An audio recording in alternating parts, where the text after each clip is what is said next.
Bienvenue, mes amis, dans le monde fascinant des milliardaires self-made.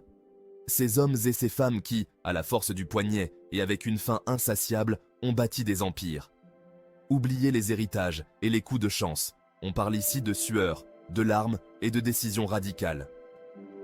Car oui, chaque fortune colossale a commencé par un choix. Un moment charnière où l'ordinaire bascule dans l'extraordinaire. Plongez dans l'état d'esprit, l'audace et parfois la folie de ces success stories. Premier constat, mes amis, le travail n'est pas une punition, c'est une opportunité.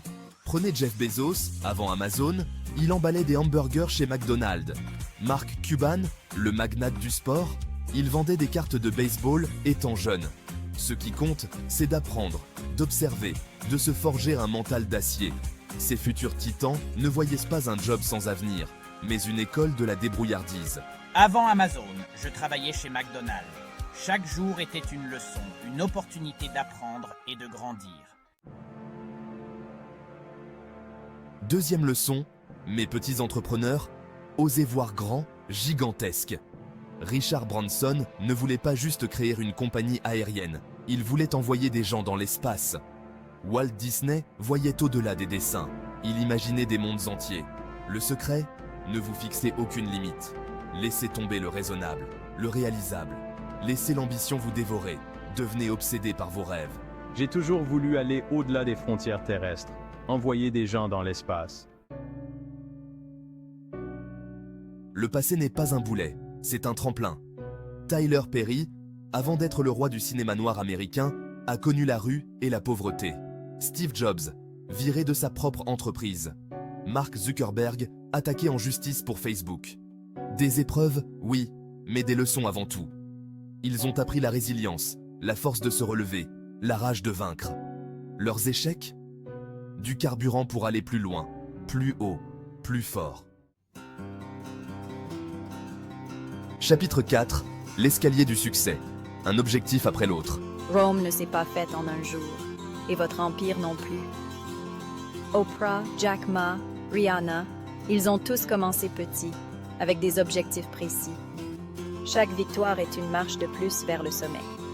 Fixez-vous des objectifs clairs, comme les marches d'un escalier, et gravissez, sans relâche, les marches de votre propre sommet. Chapitre 5. Le réflexe opportuniste. Quand la chance sourit aux audacieux. On fait sa propre chance. Whitney Wolfe Herd, évincée de Tinder, aurait pu se morfondre. Au lieu de ça, elle a créé Bumble, l'application de rencontres féministes. Saisir sa chance, c'est transformer l'échec en tremplin. Chapitre 6. L'identité fusionnelle. Quand le travail devient toi. Oubliez l'équilibre vie pro, vie perso, ils vivent, respirent, mangent leur travail. C'est plus qu'un travail, c'est le prolongement d'eux-mêmes. Leur identité est liée à leur réussite. Leur travail, c'est leur passion, leur obsession. Chapitre 7. Le prix du succès, sacrifice et solitude. La route de la gloire est pavée de sacrifices. Dîners manqués, anniversaires oubliés. La réussite a un prix, souvent les relations personnelles en pâtissent. Pour atteindre le sommet, il faut placer son ambition avant tout. Chapitre 8. L'ambition assumée. Oui, je veux tout dévorer. N'ayez pas honte de vouloir plus. Les milliardaires brandissent leur ambition comme un étendard. Ils veulent tout, et ils le veulent maintenant. L'argent, le pouvoir, la reconnaissance. Ils veulent tout le gâteau. Assumez votre faim, votre soif de réussite. L'ambition est le moteur du monde. Chapitre 9. La triple couronne. Victoire, fortune, domination. Le succès est un jeu à plusieurs niveaux. D'abord la victoire, prouver au monde qu'on est capable. Ensuite, la fortune, transformer son talent en richesse. Chapitre 10. Le tunnel de la réussite. Ignorez le bruit, foncez. Le doute est le poison de l'entrepreneur. Les milliardaires avancent avec des œillères. Leur but est clair, rien ne peut les arrêter. Chapitre 11. Le grand saut. Tout risquer pour éviter l'ordinaire. La sécurité, c'est surcoté. Les milliardaires n'ont pas peur de tout plaquer et de repartir de zéro. Bill Gates a abandonné Harvard, Mark Zuckerberg a quitté l'université, Steve Jobs a tout quitté pour créer Apple.